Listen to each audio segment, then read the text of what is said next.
بسم اللہ الرحمن الرحیم. السلام علیکم. کیپٹل ٹاک میں خوش آمدید. آج عید الاضحیٰ کا تیسرا دن ہے. آپ سب کو گزشتہ عید مبارک ہو. اور آج عید الاضحیٰ کے تیسرے دن پاکستان کے وزیر خزانہ جناب اورنگزیب صاحب نے نئے سال کا جو اکنامک سروے ہے وہ بھی جاری کیا ہے. اور ایک طرف اکنامک سروے جاری ہوا، دوسری طرف عید کے تیسرے دن بہت سے لوگ قربانی بھی کر رہے تھے. اور عید کا تیسرا دن ہونے کے باوجود آج بہت سے لوگوں نے شکایت کی کہ جو قربانی کے جانور ہیں ان کی قیمتوں میں کوئی زیادہ کمی نہیں ہوئی. اور مجموعی طور پر یہ دیکھنے میں آیا کہ اس سال جو قربانی کے جانوروں کی فروخت ہے اس میں کافی کمی ہوئی ہے. اور ابھی آپ دیکھ لیں عید کے تیسرے دن جو ہے وہ بہت سے جو جانور ہیں وہ فروخت ہی نہیں ہوئے اور لوگ اب ان کو جو واپس لے کے جا رہے ہیں کیونکہ گاہک جو ہے اس نے قربانی کے جانور کی جو بہت زیادہ قیمت ہے اس کی وجہ سے قربانی سے گریز کیا. آپ کو اپنے ارد گرد بہت سے ایسے لوگ مل جائیں گے جنہوں نے اس سال قربانی ہی نہیں کی. تو کیا وجہ ہے؟ ایک طرف آج اکنامک سروے جاری ہو رہا ہے، دوسری طرف یہ لگ رہا ہے کہ عوام پر کافی ایک اکنامک دباؤ ہے اور اب بجٹ بھی آنے والا ہے، تو بجٹ میں عوام کو کتنا ریلیف ملے گا. تو اس پر آج گفتگو کے لیے ہمارے ساتھ موجود ہیں رانا احسان افضل صاحب جو کہ پرائم منسٹر کے کوآرڈینیٹر ہیں for commerce and industry, doctor Farooq Saleem صاحب ماہر معاشیات ہیں اور کالمسٹ بھی ہیں، اور جناب اشرف میلکم صاحب ہمارے سینئر اکنامک کورسپونڈنٹ ہیں اور معاشی تجزیہ کار ہیں. تو سب سے پہلے میں آپ سے رانا احسان افضل صاحب آپ سے پوچھوں گا کہ کیا آپ نے یہ آبزرو کیا کہ اس سال جو قربانی کے جانوروں کی فروخت ہے اس میں ایک نمایاں کمی تھی اور اس کی وجہ یہ تھی کہ قربانی کے جانور کی قیمت بہت زیادہ تھی. تو یہ کیوں قیمت بہت زیادہ کیوں تھی اس سال؟ بسم اللہ الرحمن الرحیم. سب دیکھنے والوں کو عید مبارک. دیکھیں جو قیمت کا تعین ہوتا ہے وہ تو سپلائی ڈیمانڈ سے ہوتا ہے، کاسٹ سے بھی ہوتا ہے، لیکن سپلائی ڈیمانڈ ڈٹرمن کرتی ہے. اگر قیمت برقرار رہی جانوروں کی تو اس کا مطلب ہے کہ ڈیمانڈ سٹرونگ تھی، اور اگر تو سپلائی زیادہ ہوتی تو پھر قیمت گر جاتی. تو ڈیفینیٹلی میں بھی بکرا لینے گیا تھا، خود لینے گیا تھا، اور بکرے تو مارکیٹ میں موجود تھے لیکن قیمتیں زیادہ تھیں. تو اگر ریٹ نہیں ٹوٹا تو اس کا تو یہ مطلب ہے کہ پھر ڈیمانڈ سٹرونگ تھی. اور اگر ریٹ ٹوٹ جاتا تو پھر اس کا مطلب ہے کہ سپلائی زیادہ تھی لیکن اور خریدار جو تھے وہ کم تھے تو ریٹ گر گیا. کیونکہ ریٹ نہیں گرا بقول آپ کے، تو اس کا تو یہ مطلب ہے کہ ڈیمانڈ سٹرونگ تھی. تو میں تو یہی کہوں گا پھر. ٹھیک ہے. اچھا ڈاکٹر فاروق سلیم صاحب، جو اکنامک سروے آیا ہے آج اس کے مطابق تو جو بھیڑ بکریاں ہیں، گائے بھینسیں ہیں، ان کی تعداد میں کافی اضافہ ہوا ہے. گدھوں کی تعداد میں بھی اضافہ ہوا ہے لیکن اس کو ہم قربانی کے جانوروں میں تو شامل نہیں کر سکتے. لیکن یہ فگرز یہ بتا رہی ہیں کہ بھینسوں کی تعداد میں بھی اضافہ ہوا ہے. بھیڑوں کی تعداد جو ہے وہ پہلے 3 کروڑ 27 لاکھ تھی، وہ اب 3 کروڑ 31 لاکھ ہو گیا، یعنی معمولی اضافہ ہوا ہے. لیکن بکروں کی تعداد میں 24 لاکھ کا اضافہ ہوا ہے. 8 کروڑ 70 لاکھ بکرے تھے اور اب وہ 8 کروڑ 94 لاکھ ہو گئے ہیں. تو بکرے اور بھیڑیں اس کی تعداد میں اضافہ ہوا لیکن قربانی کے جانوروں کی فروخت میں کمی. وجہ کیا ہے؟ دیکھیے پچھلے سال کی فگر جو آئی تھیں اس میں تقریباً 10 لاکھ جانوروں کی قربانی دی گئی تھی، اور یہ میر صاحب کافی بڑا جو اکانومی کا حصہ بن جاتا ہے. کوئی 35 سے 40 ارب روپے کے یہ جانور بنتے ہیں. ابھی اس سال میں سنا یہ جا رہا ہے کہ 70 سے 80% رہ گئی ہے جو پچھلے سال کے مقابلے میں. لیکن دو بڑے جو ریلائبل فگرز ہیں، ایک کہلاتا ہے شاپنگ مالز میں فٹ فال، کہ کتنے لوگ شاپنگ مال میں جاتے ہیں. خاص طور پہ جو کراچی کی شاپنگ مال ہیں ان کے پکے فگرز ہیں کیونکہ وہ پبلکلی ٹریڈڈ کمپنیز ہیں 2-3. وہاں پہ تقریباً 40% کمی آئی ہے شہری علاقوں کے اندر. اور جو دیہی علاقوں کا ایک بڑا زبردست معاشی اشاریہ ہوتا ہے وہ ہے کھاد کی فروخت. کھاد کی فروخت میں کمی آئی ہے، اور شہروں میں جو آپ کے شاپنگ مالز میں فٹ فال ہے جتنے لوگ گئے ہیں ان دونوں میں کمی آئی ہے. تو نظر تو یہ آ رہا ہے کہ کمزوری کی طرف جا رہی ہے، قوت خرید کم ہو گئی ہے. دیکھیے قوت خرید اچھا دونوں سکے کے دونوں رخ دیکھ لیں. ایک رخ یہ ہے کہ جو ایکسٹرنل سیکٹر ہم کہتے ہیں، بیرونی سیکٹر، اس میں 3 ارب کے ذخائر تھے زر مبادلہ کے، وہ 9 پہ چلے گئے ہیں۔ کوئی 29-30 بلین کی ایکسپورٹ ہوتی تھی، وہ 32-33 پہ چلی گئی ہے۔ جو ہماری ریمیٹنسز آتی تھیں وہ 30-32 پہ چلی گئیں، سب میں اضافہ ہوا، ٹھیک، یہ ایک رخ ہے۔ دوسرا رخ ہے جس کی طرف آپ ذکر کر رہے ہیں، وہ ہے قوت خرید۔ قوت خرید کا میں کیا لفظ استعمال کروں میر صاحب، وہ بیڑا غرق ہو گیا۔ اب میں ایسے خاندانوں کو جانتا ہوں جو پرابلم میں آ جاتے ہیں کہ جی بجلی کا بل دینا ہے یا بچے کی فیس دینی ہے۔ اچھا، ایسے بھی کچھ خاندانوں کو میں جانتا ہوں جن کے اگر 2 بچے اسکول میں جا رہے ہیں تو وہ کہہ رہے ہیں جی کہ بجلی کا بل دینے کے بعد ہم سوچ رہے ہیں کہ کس بچے کو اسکول سے نکال دیا جائے۔ اب آپ یقین کیجیے والدین کے لیے یہ فیصلہ کرنا کہ کس بچے کو، یہ بہت مشکل فیصلہ ہے۔ اب پچھلے 2 سال سے جو مہنگائی کی شرح رہی نا، وہ مجموعی طور پہ تقریباً 60-70% بن جاتی ہے، اور اس دوران تنخواہیں نہیں بڑھی۔ اب آپ ورلڈ بینک کا اشاریہ دیکھ لیجئے، جو قوت خرید کی آپ بات کر رہے ہیں وہ آپ کو نظر آتا ہے شرح غربت میں۔ اچھا، وہ ہے جی پاکستان's poverty rate rises to 44.7% under new World Bank thresholds. 44.7 اس کا مطلب ہے 45% پاکستان کی آبادی غریب 10 کروڑ۔ آپ اندازہ کیجئے 10 کروڑ کتنا بڑا نمبر ہے، وہ شرح غربت سے نیچے رہ رہے ہیں اس وقت۔ تو یہ آپ کو بتاتا ہے کہ آپ کی قوت خرید کا کیا حال ہو۔ اچھا، اب اشرف ملکم صاحب، ایک طرف تو ڈاکٹر فرق سلیم صاحب کہہ رہے ہیں جی کہ ورلڈ بینک کی رپورٹ کا حوالہ دیا ہے، میرے پاس بھی رپورٹ ہے، وہ کہہ رہی ہے جی کہ غربت میں اضافہ ہوا ہے پاکستان میں۔ لیکن آج وزیر خزانہ صاحب نے کیا کہا، ذرا سنیں۔ Inflation has been a fantastic story for Pakistan.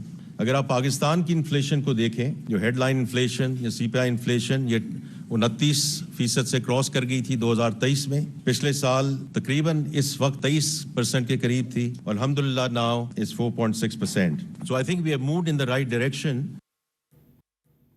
29% سے 4.6% پہ آ گئی، یہ تو بہت بڑی بات ہے اشرف ملکم صاحب۔ جی بالکل، جو ٹھیک کہہ رہے ہیں فائنانس منسٹر صاحب، لیکن اس میں 2 چیزیں امیر صاحب آپ کو دیکھنی ہوں گی۔ نمبر 1 سوال تھا آپ کا کہ یہ بکروں کی تعداد بڑھی ہے لیکن قوت خرید کم ہوئی ہے۔ آج فائنانس منسٹر صاحب نے کہا کہ یہ پاکستان کی اہم فصلیں ہیں، بڑی فصلیں ہیں، اس میں 13.5% سے زیادہ کی کمی ہوئی ہے۔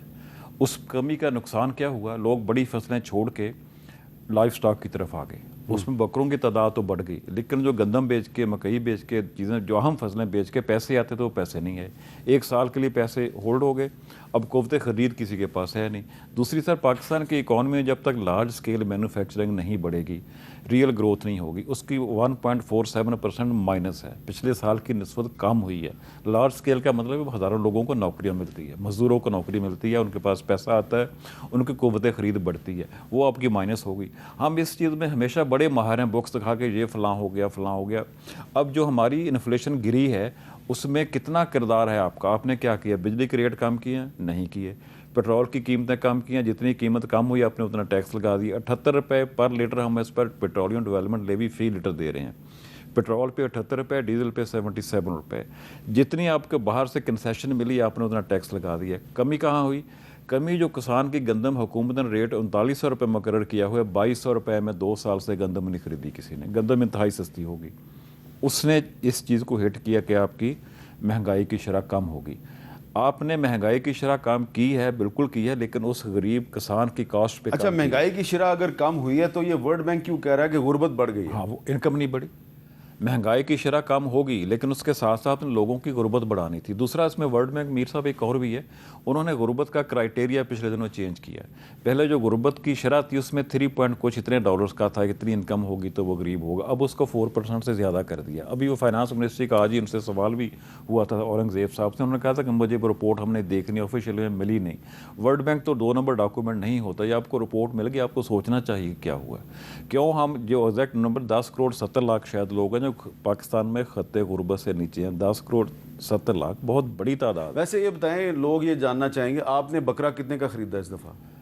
بکرا سر ہم تو عام طور پر نہیں خریدتے، اپنے ہوتے ہیں ہمارے، لیکن ایک بکرا خریدنا پڑا، 70 kg اس کا وزن تھا، اور 65,000 روپے میں خریدا، مطلب کہ 3,000 65,000 70 kg۔ 17 کہہ رہے ہیں آپ؟ 17 جی 17 کلو کا بکرا 65,000 کا. یہ آپ نے یقیناً اسلام آباد سے تو نہیں خریدا؟ نہیں سر، میں اتفاق سے فائنانس منسٹر صاحب کے قریب ہی رہتا ہوں.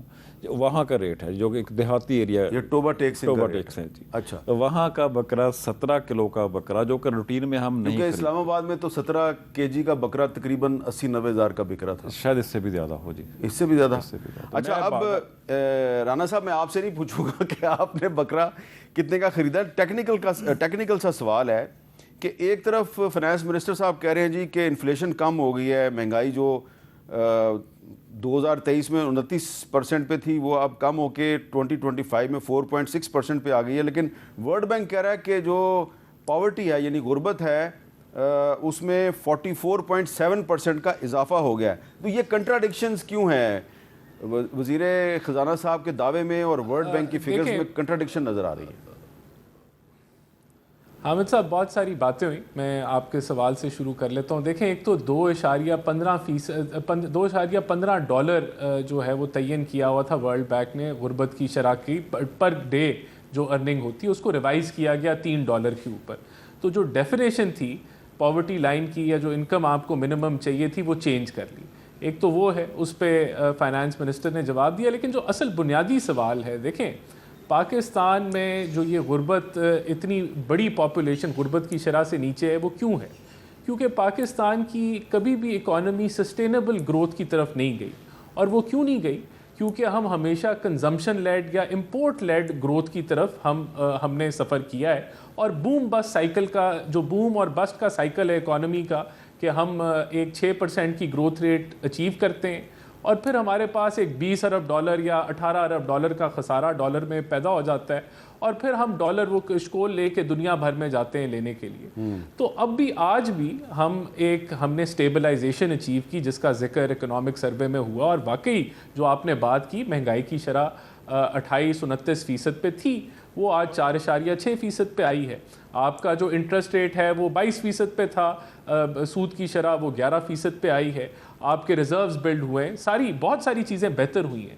لیکن وہ غربت کی شرح جو آپ کہہ رہے ہیں کہ جو غربت میں اضافہ پھر اس کے باوجود ہوا ہے، ڈیفینیٹلی ہم نے اسٹیبلائزیشن اچیو کی ہے. لیکن اب یہاں سے آگے ہم نے سفر کیسے کرنا ہے یہ سوال ہے. وہ اب ہمارا آج فائنانس منسٹر نے بھی کہا اور حکومت اور پرائم منسٹر کا بھی یہی موقف ہے کہ اب ہم نے سسٹینیبل گروتھ کی طرف جانا ہے جو کہ ایکسپورٹ لیڈ ہو، جو ہم ریٹین کر سکیں، سسٹین کر سکیں اور سال بر سال ہم بوم بس کے سائیکل سے باہر نکل آئیں. یہ چیلنج ہے. اب یہ ایک آدھے سال میں تو ہم اس چیلنج کو عبور نہیں کریں گے. اب ہم نے ڈیفینیٹلی ٹارگٹ بنایا ہوا ہے کہ ہم نے 2029 تک $60 ارب کی ہم نے ایکسپورٹ لے کے جانی ہے. اب وہ ہم بالکل اس طرف بڑھ رہے ہیں. اگر آپ صرف دیکھ لیں کہ آئی ٹی جو ہے اس میں 21% اس کے اندر اس کی ایکسپورٹس کی اندر اضافہ ہے.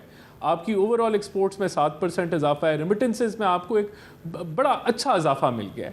تو ہمارا جو ٹریڈ امبیلنس ہے وہ کم ہوا ہے اور ہم نے ایک کرنٹ اکاؤنٹ سرپلس دیا ہے اس سال میں جو کہ $1.9 بلین کا، اور ہم نے کوئی نیا قرضہ نہیں چڑھایا. یعنی کہ اس پورے 12 مہینوں کے اندر ہم نے نیا قرضہ ڈالر ٹرمز میں نہیں لیا. تو یہ اس سال کی جو ہے پرفارمنس ہے. ٹھیک کہہ رہے ہیں کہ گروتھ جو ہے وہ ہم اپنا ٹارگٹ نہیں اچیو کر سکے اور اس کی وجہ بھی ہم نے بتا دی کہ ہم بہت جلدی اگر گروتھ کی طرف جائیں گے ہم پھر پھنس جائیں گے. بالکل ٹھیک. تو اس کی بنیاد جو رکھنی ہے وہ ہم رکھ رہے ہیں. اس بجٹ جو بجٹ آنے والا ہے اس کے اندر ہم وہ بنیاد دیں گے کہ جس سے اگلے 12 مہینے میں ہم مزید ایکسپورٹس کو بڑھتے ہوئے دیکھیں گے. اس کے لیے کل انتظار کرنا پڑے گا. لیکن میں آپ کو بتا دوں کہ ایک جو چیز ہم کرنے جا رہے ہیں کوئی 200 ارب کے قریب ہم جو ہے وہ ڈیوٹیز جو اے سی ڈیز آر ڈیز اور جو سی ڈیز جو کسٹم ڈیوٹیز ہوتی ہیں اس میں ہم ریلیف دینے جا رہے ہیں جس کو ٹریڈ لبرلائزیشن آپ کہیں گے. تو ہم امپورٹ ٹیرفز کم کرنے جا رہے ہیں تاکہ ایکسپورٹ کا ایکو سسٹم ہم وہ بنا سکیں. اچھا آپ نے قرضوں کا ذکر کیا ہے، جی ڈی پی کا ذکر کیا ہے، تو تھوڑا سا میں آپ کو بتا دوں کہ جو اکنامک سروے آیا ہے اس کے مطابق پاکستان پہ جو کل حکومتی قرضے ہیں 76,000 ارب روپے کے قرضے ہیں اور جو جی ڈی پی یعنی معیشت کی شرح نمو تھی وہ 2.68% رہی جبکہ جو ٹارگٹ تھا وہ 3.6% تھا. یعنی کہ یہ ٹارگٹ ہم اچیو نہیں کر سکے. ٹیکس وصولی میں البتہ 25.8% کا اضافہ ہوا ہے. زرعی شعبے کی ترقی 0.56% رہی جبکہ ہدف 2% تھا اور مہنگائی کا ہم ذکر کر چکے ہیں کہ مہنگائی جو ہے 4.3% پہ آ گئی ہے اور شرح سود کم ہو کے 11% پر آ گئی ہے. یہ ساری ٹیکنیکل سی ڈیٹیلز ہیں, لیکن ڈاکٹر فاروق سلیم صاحب, یہ جو اکنامک سروے کے جو فگرز ہیں, کیا یہ فگرز ہماری جو ایکچوئل اکانومی ہے اسی کو ریفلیکٹ کرتی ہیں؟ دیکھیے, حکومتی کے اعداد و شمار آتے ہیں, میرا یہ کہنا ہوتا ہے کہ ہمیں ان پہ یقین کرنا چاہیے. اچھا, اس کے 100% نہیں یقین کرنا چاہتے, 90% کر لیں, جب تک ہمارے پاس کوئی واضح شواہد نہ آ جائیں کہ یہ فگر جو ہیں وہ غلط ہیں, بنیادی طور پہ غلط. دیکھیے, ایک چیز یہ ہے کہ تنقید کا نشانہ بنانا وفاقی حکومت کو بڑا آسان کام. اس کے دونوں ہاتھ اس وقت بندھے ہوئے ہیں وفاقی حکومت, because of the 18th amendment. 15 سالوں سے بندھے ہوئے. ٹھیک, میں آپ حساب لکھ لیجیے نا, سمپل معاملہ ہے, پیچیدہ نہیں. اس سال نہیں, لیکن 18th امینڈمنٹ پہ ابھی تک پوری طرح عمل درآمد نہیں ہوا. اس کے تحت بہت سی وزارتیں ختم کرنی تھی, وہ ختم ہی نہیں ہوئی. جو فائنینشیل کلوزز ہیں ان پہ عمل درآمد ہو رہا ہے. ٹھیک, اس وقت ابھی وزیر خزانہ صاحب کھڑے ہوں گے کل نیشنل اسمبلی کی فلور میں, اور وہ آپ کو بتائیں گے کہ اس سال حکومت کی آمدن کا تخمینہ لگ بھگ 18,000 ارب. اب اس میں سے 10,000 ارب تقریباً چلا جائے گا سود کی مد میں مختص کر دیا جائے گا. باقی کتنا بچ جائے گا؟ 8,000 ارب. 8,000 ارب آپ نے 18ویں ترمیم کے تحت صوبوں کو بانٹ دینا. باقی کیا بچا وفاقی حکومت کے پاس؟ 0/0. اب وفاقی حکومت کے پاس 0/0.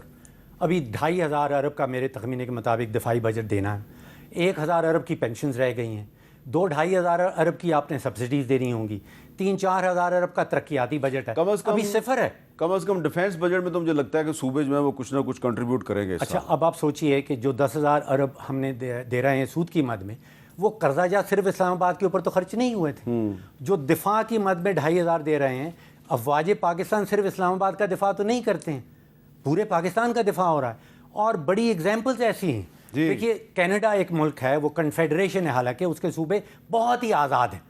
وہ ہر سال اپنے بجٹ میں سے نکال کے دفاع کے لیے کنٹریبیوٹ کرتے ہیں. جرمنی کی اسٹیٹس کنٹریبیوٹ کرتی ہیں, برازیل کی اسٹیٹس کنٹریبیوٹ کرتی ہیں, میکسیکو کی اسٹیٹس کنٹریبیوٹ کرتی ہیں. تو جو ورلڈ بیسٹ پریکٹسز ہیں اس میں صوبے اور اسٹیٹس دفاع کے اندر اپنا حصہ ڈالتے ہیں. اسی طرح سود کی مد میں بھی حصہ. اچھا, دفاع پہ بھی ہم علیحدہ سے بات کرتے ہیں, لیکن سب سے پہلے آپ اشرف میلکم صاحب یہ بتا دیں کہ کتنے ٹارگٹس اس اکنامک سروے کے مطابق ہم نے اچیو کیے ہیں اور کتنے نہیں کیے؟ جی بالکل, اکنامک سروے کے مطابق ہمارا جو ہم نے آج اکنامک سروے دیکھا ہے, کوئی بھی قابل ذکر ٹارگٹ ہمارا پورا نہیں ہوا. آپ نے ابھی ذکر کیا FBR میں اتنے % بہتری آئی ہے, بالکل آئی ہے, لیکن جو پچھلے 11 مہینے کے فگر ہیں 1,000 ارب ہم شارٹ فال ہے ہمارا. جو گروتھ ہے ہماری 3.6 سے 2.67 ہے. FBR کہہ رہی ہے جی ٹیکس کلیکشن میں ہم نے بہت اضافہ کیا, اور ٹیکس کلیکشن بھی تنخواہ دار طبقے سے ہوئی ہے زیادہ. سر میں عرض کر دوں, پچھلے دفعہ ہمارا جو ٹیکس وصولی کا ٹارگٹ تھا 12,970 ارب روپے مقرر ہوا تھا. بعد میں IMF کے پاس ہم گئے, ہم نے کتنے پیسے ہم اکٹھے نہیں کریں, مہربانی کریں اس کو تھوڑا کم کریں. انہوں نے اس کو کم کر کے 12,332 یعنی کہ 638 ارب روپے کم کر دیا. اس کے باوجود 11 مہینے کے اعداد و شمار کے مطابق ہمیں 1,003 ارب روپے کی شارٹ فال ہے 11 مہینے میں. جی اب اس ایک مہینہ جو ہمارا بچتا ہے اس میں ہم کیا کر لیں گے؟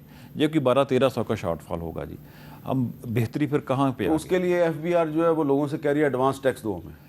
وہ سر کریں گے, جو بڑی بڑی کمپنیز ہے, بینکنگ سیکٹر, آئل کمپنیز ہے, جون میں آ کے ان سے ایڈوانس ٹیکس پکڑ لیتے ہیں, اگلے سال پھر ریفلیکٹ ہوتا ہے. کیسا سرکل شروع کیا 10 سال سے چل رہا ہے وہ, کہ آخری جون کے مہینے میں دڑا دڑ ان کو پکڑتے ہیں, بینکوں سے پیسے نکال لیتے ہیں, کسی کی ریکویسٹ کرتے ہیں, ایڈوانس ٹیکس جون میں بہت لیا جاتا ہے. اس کے باوجود ٹیکس وصولی کا ٹارگٹ پورا نہیں ہو گیا. کیوں نہیں ہوا؟ حالانکہ اکنامک سروے کہہ رہا ہے جی کہ جو فائلرز ہیں وہ ان کی تعداد تو ڈبل ہو گئی ہے. اس میں سر جی ایک جو بہت دکھ بھری سٹوری ہے, ابھی آپ نے ذکر کیا, جب میں کچھ چیزیں آپ کو بتاتا ہوں میرے پاس لکھی ہوئی ہیں. سب سے زیادہ 11 مہینے میں جو ٹیکس دیا ہے تنخواہ دار طبقے نے دیا ہے 599 ارب روپے, یعنی کہ تقریباً 600 ارب روپے. 60 ارب تقریباً اور آنا ہے, اس کا ٹیکس ہو جائے گا ایک سال میں 660 ارب روپے. جو آپ کے سب سے بڑی مارکیٹیں ریٹیلرز, ہم ہول سیلرز کہتے ہیں, ان کا ملا کے دونوں کا جو 11 مہینے کے اعداد و شمار کا ٹیکس بنتا ہے وہ تقریباً 600 نہیں کہتا 65 ارب, صرف 65 ارب روپے. 65 ارب روپیہ دیا ہے صرف ٹریڈرز نے, ٹریڈرز اینڈ ریٹیلرز. اور تنخواہ دار طبقے نے کتنا دیا؟ 600 روپے. 600 ارب روپیہ بمقابلہ 65 ارب روپیہ. اس پہ میں تھوڑی سی عرض کرتا ہوں. اور طرز زندگی دیکھیں تو تنخواہ دار طبقے کا جو ہے طرز زندگی وہ کچھ اور ہے کیوں نہیں امیر صاحب اور ٹریڈر کلاس کا کچھ اور. وہ ٹیکس کیوں نہیں دیتے؟ یہ بڑی لانگ سٹوری ہے. اسحاق ڈار فائنانس منسٹر سے 2013 سے 18 تک ٹریڈرز پہ ٹیکس لگ گیا, ہڑتال ہوگی, منسٹر صاحب سے میٹنگ طے ہوگی ٹریڈرز کی. جب میٹنگ کا ٹائم ہے ٹریڈرز نہیں گئے. اسحاق ڈار نے کہا پتہ کرو جی کیوں نہیں ہے. پتہ چلا وہ تو چیف منسٹر پنجاب اس وقت وزیر اعلیٰ شہباز شریف تھے, ان کے پاس پنجاب ہاؤس میں بیٹھے ہیں. ان کا فون ہے ڈار صاحب ادھر ہی آ جائیں. وہاں گئے تو بڑی گرما گرم سٹنگ ہوئی. انہوں نے کہا ڈار صاحب کیا کر رہے ہیں جی, ہمارے لوگ ہیں, ہماری ووٹ بینک. تو یہ پرانی بات ہے نا, سنائیں اب آج کی بات کریں نا. آج بھی اب تو شہباز شریف صاحب پرائم منسٹر ہیں اور اسحاق ڈار صاحب جو ہیں وہ نائب وزیر اعظم. پچھلے سال سر اورنگزیب صاحب نے کہا ہم ریٹیلر سے ٹیکس لیں گے, لے کے دکھائیں گے. میں کہا سر آپ لے کے دکھائیے گا. دوسرے دن ہی شہباز شریف صاحب کا اسٹیٹمنٹ آ گیا ٹریڈرز بہت محنت سے کمائی کرتے ہیں. چلیں ٹریڈرز جو ہیں اگر ان کو ریلیف دینی ہے تو دیں, لیکن تنخواہ دار طبقے کو بھی تو ریلیف دینا. سب کو ریلیف نہیں دے سارا سب زور کے تو ساتھ تنخواہ برابر دار یہ طبقے کہیں سب کے ساتھ برابر کا سلوک کریں. ان کی انکم کے مطابق ان سے ٹیکس لیں. چلیں میں نے ایک بریک لینی ہے کام نہ کریں. اور بریک کے بعد یہ جو ڈیفنس بجٹ کی بات ہوئی ہے نا, فاروق سلیم صاحب نے چھیڑی ہے, پہ تفصیل سے بات کرتے ہیں. ملٹری میتھ ایک وقفے کے بعد.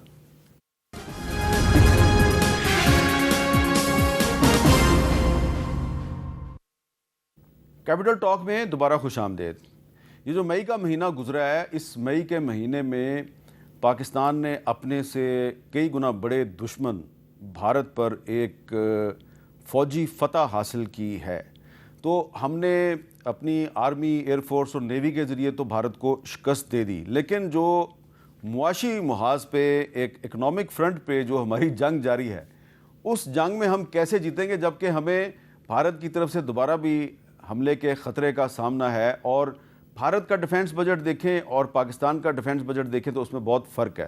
ڈاکٹر فاروق سلیم صاحب جو کہ آج ہمارے مہمان ہیں, انہوں نے کچھ دن پہلے ایک آرٹیکل لکھا ہے ملٹری میتھ. اب آرٹیکل انگریزی میں ہے لیکن میں اس کے تھوڑے سے جو کچھ بنیادی نکات ہیں وہ آپ کو بتا دیتا ہوں. یہ کہہ رہے ہیں جی پاکستان کا کل سالانہ دفاعی بجٹ $7.5 ارب ہے, جبکہ بھارت کا صرف جو رافیل طیاروں کا پروجیکٹ ہے یہ $16 ارب کا ہے. پاکستان بحریہ کو $90 کروڑ مختص کیے جاتے ہیں, جبکہ بھارت کے صرف ایک ایئر کرافٹ کیریئر وکرانت کی قیمت $3 ارب ہے. پاکستان ہتھیاروں کی خریداری کے لیے $1.7 ارب مختص کرتا ہے, جبکہ بھارت ہتھیاروں کی خریداری کے لیے $22 ارب مختص کرتا ہے. اور مجموعی طور پہ جو پاکستان کا سالانہ دفاعی بجٹ ہے یہ $7.5 ارب ہے, جبکہ بھارت کا مجموعی دفاعی بجٹ $86 ارب ہے. یعنی کہ پاکستان کا صرف $7 ارب ہے اور بھارت کا $86 ارب ہے, تو فرق بہت زیادہ ہے. اور لیکن ڈاکٹر فاروق سلیم صاحب نے اپنے آرٹیکل میں یہ بھی لکھا ہے, اب وہ انگریزی میں ہیں ساری باتیں, میں ایک لائن جو ہے وہ پڑھ کے دکھا دیتا ہوں کہ Pakistan's innovative military doctrine trumped India's bloated defence budget. Pakistan's dynamic military doctrine prevailed over India's wasteful superiority. تو یہ تو انگریزی کی بات ہوگی نا. آپ کا کیا خیال ہے ڈاکٹر صاحب کہ ہمیں اس دفعہ بجٹ میں کتنا اضافہ کرنا چاہیے؟ دیکھیے ایک چیز کہلاتی ہے کاسٹ ٹو کیپیبلٹی, یعنی کہ آپ خرچ کتنا کر رہے ہیں. دیکھیے یہ آپ کے اور میرے ٹیکس میں سے نکلنا ہے. ہاں, چاہے وہ دفاع کے لیے جاتا ہے, کسی اور کے لیے جاتا ہے, تو خرچ کرنے والے کے اوپر ذمہ داری ہے کہ یہ ٹیکس کا پیسہ ہے اور اس کو آپ نے بڑی احتیاط سے خرچ کرنا. اب کاسٹ ٹو کیپیبلٹی کا مطلب یہ ہے کہ میں کتنا خرچ کر رہا ہوں اور اس کے بدلے مجھے قابلیت کیا مل رہی ہے. اب یہ آپ نے قابلیت کا ذکر کیا. اب دیکھیے کہ کاسٹ ہماری کیا آ رہی ہے. کاسٹ پر سولجر ایک دنیا میں نکالی جاتی. ہم پاکستان میں جو ہمارا دفاعی بجٹ $7.5 ارب کا آپ نے ذکر کیا, وہ بنتا ہے $11,500 فی سپاہی. اور ہندوستان میں کاسٹ پر سولجر وہ جو خرچ کر رہے ہیں وہ $50,000 فی سولجر کی خرچ کر رہے ہیں. اب وہ آ جائیے واپس کاسٹ ٹو کیپیبلٹی, وہ کتنا خرچ کر رہے ہیں, ان کو کیا قابلیت ملی اور ہم کیا خرچ کر رہے ہیں, ہمیں کیا قابلیت ملی. ہم نے $11,000 خرچ کیا اور تاریخ میں جو 4.5 جنریشن طیارہ کبھی کسی فوج نے نہیں گرایا تھا وہ ہم نے 3 گرا ڈالے. 3 نہیں 4 گرا ڈالے. تو اب آپ سوچئے کہ ہم کو کیا کاسٹ کر رہی ہے اور ہمیں اس کے بدلے کیپیبلٹی کیا مل رہی ہے. اب یہ دیکھیے ڈیفنس کا بجٹ جو ہے وہ کسی کا خیال نہیں ہوتا کہ کسی نے کہا مجھے اتنا چاہیے تو آپ اس کو اتنا دے دیں گے. یہ ایک میتھ کا سوال بنتا ہے, اور میتھ کا سوال ایسے بنتا ہے کہ آپ کا بجٹ کتنا ہے اپنے ملک کا, آپ کے بارڈرز کی لینگتھ کتنی ہے, جو آپ کا مخالف ہے اس کا ڈیفنس کا بجٹ کتنا ہے, وہ کتنی بڑی تھریٹ ہے. پھر یہ میتھ کا سوال بن کے آگے ایک جواب نکلتا ہے, وہ ڈیفنس کا بجٹ ہوتا ہے. تو اگر ہونا چاہیے, اگر صوبے جو ہیں ان کا بارڈر جو ہے وہ دشمن کے بارڈر کے ساتھ لگتا ہے, پنجاب کا بھی لگتا ہے, سندھ کا بھی لگتا ہے, افغانستان کے ساتھ KPK کا بارڈر لگتا ہے, اور بلوچستان کا بارڈر جو ہے وہ افغانستان اور ایران کے ساتھ لگتا ہے, تو ہم یہ کہہ سکتے ہیں کہ بلوچستان میں تو بہت زیادہ حالات خراب ہیں, تو چاروں صوبے جو ہیں ان کو کچھ نہ کچھ کنٹریبیوٹ کرنا چاہیے. اچھا پھر آپ یہ بھی سوچئے کہ آپ اپنی فوج کے اوپر ذمہ داریاں کیا کیا ڈالتے ہیں, کہ اس نے بیرونی دشمن کا مقابلہ کرنا ہے یا اندرونی دشمن جو ہے ان کا بھی مقابلہ کرنا ہے.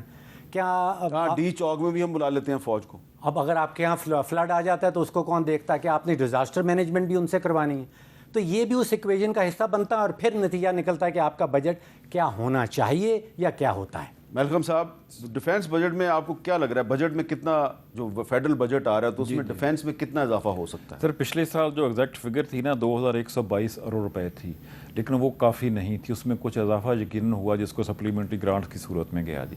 اس سال ابھی تک جو بات ہو رہی ہے 18 سے 20% اضافے کی بات ہو رہی ہے جی. اس کو اگر آپ کیلکولیٹ کر لیں کوئی 2600 ارب روپے بنتا ہے, جو کہ بالکل میرے خیال سے ناکافی ہوگا. ناکافی ہے, ناکافی ہوگا. اس کی وجہ یہ ہے کہ ہمارا مقابلہ صرف انڈیا سے نہیں ہے سر, ہمارا مقابلہ اپنے سے ایک گنا 7 گنا بڑے دشمن سے نہیں ہے. ہمارے پیچھے افغانستان بھی کھڑا ہے, ہمارا بارڈر وہ کمفرٹیبل نہیں ہے, اور اسرائیل بھی ہے. اسرائیل انڈیا کے ساتھ مل کے آ رہا ہے. ہمارے اندرون ملک جو ٹیررزم ہو رہا ہے KP میں اور بلوچستان میں, وہ بھی ہم نے اسی بجٹ سے دیکھنا ہے. اس کو ہمیں تو اس کے لیے پھر کیا صوبوں کو کنٹریبیوٹ کرنا چاہیے؟ سر میں اس کو فیڈرل گورنمنٹ کو بڑا کلیئرلی آنا چاہیے. نمبر 1 تو لا اینڈ آرڈر جو ہے صرف صوبوں کا مسئلہ ہی ہونا چاہیے, فیڈرل گورنمنٹ کا مسئلہ نہیں ہے. ہماری سینٹرل گورنمنٹ کی فورسز جو رینجرز ہیں, لیویز ہیں یا آرمی ہے وہاں جاتی ہے, اس پہ ایکسپینسز ہوتے ہیں, اس کو صوبوں کو کنٹریبیوٹ کرنا چاہیے, نہ صرف صوبے نہیں. یہ میں نے اس لیے بات کروں نا کہ ہم نے دیکھا کہ جب پچھلے سال 25-26 نومبر کو یہاں پہ ہم نے رینجرز کو اور باقی صوبوں سے پولیس کو بلا کے یہاں ڈپلوائے کیا ہوا تھا, اس کا خیر وہ پیسے ان کو بیچاروں کو نہ دوپہر کو کھانا مل رہا تھا پراپرلی, نہ رات کو کھانا مل رہا تھا. اس کو سر پیسے ان کو مل جاتے ہیں جی, اس کو پیسہ کنسرن ڈپارٹمنٹ لے جاتا ہے, کھانا ان کو ملے نہ ملے ان کا ڈپارٹمنٹ علیحدہ سے ارینج کرتا ہے, اسی کی ذمہ داری. آپ کچھ کہنا؟ جی میں دیکھیے, یہ جو کچھ یوکرین میں پچھلے 2 ہفتے میں ہوا, یا یوکرین نے جو کچھ کیا, اس کے نتیجے میں جو وارفیئر کے طریقہ کار ہیں, جو ہتھیار ہیں, وہ بڑی تیزی سے تبدیل ہو رہے ہیں. یعنی کہ اب ہمیں ٹیکنالوجی پہ زیادہ زور, اب ہمیں ٹینکس نہیں چاہیے ہوں گے, اب ہمیں سب مرینے نہیں چاہیے, اب فوکس ہو رہا ہے ڈرونز کے اوپر. ڈرونز کے اوپر ایک کہلاتا ہے ڈائریکٹڈ انرجی, یعنی کہ آپ نے لیزر مارنا ہے, تو اب ہمیں ٹینکوں کے اوپر پیسہ خرچ کرنا پڑے گا نا. نہیں, اس کے اوپر تو دیکھیے, جو اگر آپ کے اوپر ایک ڈرون حملہ ہوتا ہے اور آپ یہاں سے ایک میسائل پھینکتے ہیں, تو میسائل آپ کا لگتا ہے $1.5-2 لاکھ کا. یہ ڈائریکٹڈ انرجی جو ہے, جو لیزر بیم ہے, وہ $5 کی ہے. تو یہ تو ہمیں یہ فوج کو سوچنا ہوگا کہ انہوں نے فیوچر میں جو پروکیورمنٹ کرنی ہے, جو نئے ہتھیار خریدنے ہیں, وہ ایسے خریدنے ہیں کہ جن کے اوپر پیسے بھی کم لگیں اور ان کا نقصان بھی ہم زیادہ کر سکیں. رانا احسان افضل صاحب, آپ کا کیا خیال ہے کہ سب کا یہ خیال ہے کہ بجٹ میں اضافہ ہونا چاہیے, لیکن فیڈرل گورنمنٹ کی تو ڈاکٹر فاروق سلیم صاحب کے بقول اتنی کیپیسٹی نہیں ہے, تو کیا صوبوں کو کنٹریبیوٹ کرنا چاہیے ڈیفینس بجٹ میں؟ دیکھیں, صوبوں کو تو بالکل نیشنل ایکشن پلان کے مطابق ان کی کنٹریبیوشن آلریڈی لسٹڈ ہے. ان کو اپنی CTDs کے اوپر انویسٹ کرنے کی ضرورت ہے, ان کو اپنی پولیس فورس, کاؤنٹر ٹیررزم کے ایفرٹس, اور جو ایک اکنامک ہارمونائزیشن اور سوشل اپ لفٹنگ کے اوپر ان کا رول ہے. اگر وہ یہ رول ادا کر لیں بخوبی, تو میرے خیال سے انٹرنل سچویشن تو بڑی بہتر ہو سکتی ہے.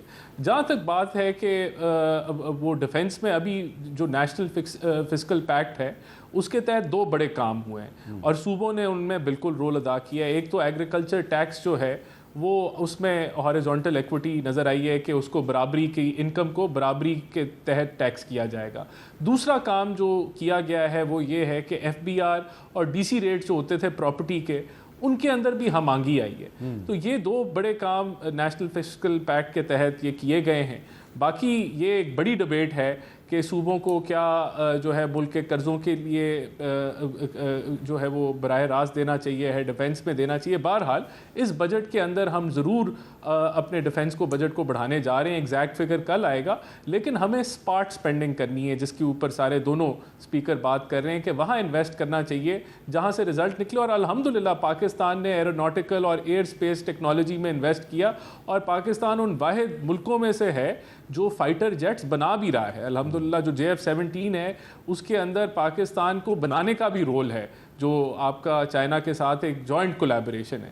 تو بالکل دیکھیں، ہم جہاں اپنی اکانومی کو اسٹرینتھن کریں گے وہاں پھر ڈیفنس بجٹ بھی بڑھے گا. ایک میں آپ کو جو آخری جو ڈیفنس جو 2018 کا جو ڈیفنس بجٹ تھا وہ الحمدللہ 10 سے 11 ارب ڈالر کا PMLN کی حکومت نواز شریف نے افواج پاکستان کو دیا تھا. جسٹ میں نے کہا آن ریکارڈ میں آپ کو بتا دوں کہ وہ 11 ارب ڈالر کا بجٹ تھا. اس کے بعد جو ڈی ویلیویشن ہوئی ڈالر کے اندر اور ہماری اکانومی جو ہے وہ پھنسی، تو یہ بالکل اس کا ایفیکٹ پھر آپ کی افواج پہ بھی آیا، اس کے بجٹ پہ بھی آیا. آج ہم 7-8 ارب ڈالر کے بجٹ پہ کھڑے ہیں. انشاءاللہ جس ڈائریکشن پہ معیشت جا رہی ہے ہم ضرور اس کو بھی بہتر کریں گے. ایک بریک، اور بریک کے بعد کچھ کرپٹو کرنسی کے بارے میں بات کرنی ہے، کیونکہ انڈین میڈیا میں بڑی ہے جی کہ یہ جو اچانک امریکن پریزیڈنٹ ڈونلڈ ٹرمپ صاحب جو ہیں انہوں نے اپنے بیانات میں کشمیر کا ذکر شروع کر دیا ہے اور پاکستان کی بڑی تعریفیں کر رہے ہیں. تو شاید اس کے پیچھے کوئی کرپٹو ڈیل ہے، اس میں کتنی سچائی ہے، اس پہ بات کرتے ہیں وقفے کے بعد.